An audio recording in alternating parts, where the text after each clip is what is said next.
Gracia Martore became the CEO of Gannett in the midst of a changing media landscape and on the heels of the economic collapse that left many companies and people reeling. But she has always been a believer that out of great challenges come great opportunities, and she launched initiatives that brightened the outlook of the company in an otherwise grim market. It was as a bank lender in her first job out of college that Gracia first recognized her passion for helping companies grow. She stayed in the banking industry for several years before becoming assistant treasurer at Gannett. She rose through the ranks to become chief financial officer before stepping into the president's role. As of last June, she was one of only 24 female CEOs leading a Fortune 500 firm. This year, she led the separation of the company into two publicly traded companies. Gannett is now comprised of the publishing assets, and Gracia took the helm of TEGNA, which is comprised of the broadcast and digital companies. She's been the driving force in growing the nation's largest local media company, doubling its broadcast portfolio and acquiring the full ownership of Cars.com. You'll find her name on the most powerful women lists of Fortune and Forbes. And now, we're proud to add her name to our list of giants.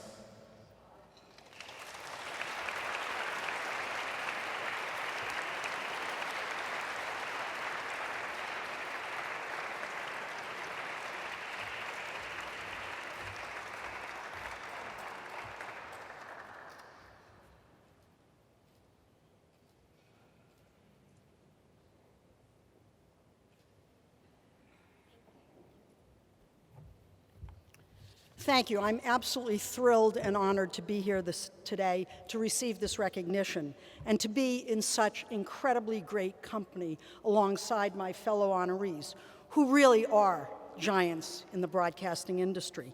I also want to thank the Library of American Broadcasting and the IRTS Foundation for all the work you do to support our industry and to help future media leaders.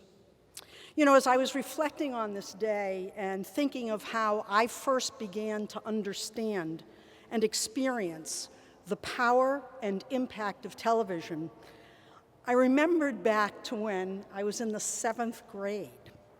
At the risk of totally dating myself, which I'm absolutely going to do, my 7th grade history teacher made us watch the Huntley-Brinkley Report every Thursday night as homework, and we would have rigorous debates about the issues raised by the program in class the next day.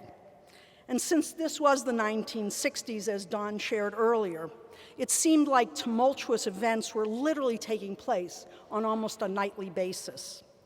And television brought all of that vividly into the living room of my family. And I've been a TV news junkie ever since and fully understand the power of localism and journalism to change people's lives. It's why it is such an incredible privilege for me to lead TEGNA, one of the nation's largest local broadcasters. So I accept this recognition on behalf of the more than 5,000 TEGNA media employees, incredibly well led by Dave Luigi, who works so hard every day to produce innovative, award-winning journalism that can and does make a difference, large and small, in the communities we serve. You know, the Pew Research Corporation did some surveys lately, and they reported that local TV remains the most trusted and sought-after source for news across the country. That trust is built on both the quality of our journalism as well as our efforts to serve and advocate for our communities through food drives and fundraisers and telethons and investigative journalism. For instance, last year alone, one of our television stations, WHAS in Louisville, Kentucky, raised $5.5 million to better the lives of children with special needs. Now, I could go on and on about that, but simply put, our communities across this great country are better off because of the role our local stations play and the importance of local broadcasters. It is something that I am incredibly proud of, and a responsibility that I and every person at TEGNA does not take lightly. This is especially important, and Mel talked a little bit about it. It's especially important as Washington considers changing regulations that govern our industry. They must understand and fully appreciate the benefits that localism brings and do nothing that threatens our ability to contribute to the well-being of our communities.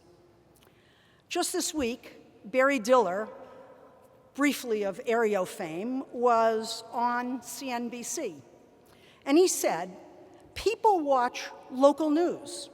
I've always thought the last one standing is a local television station.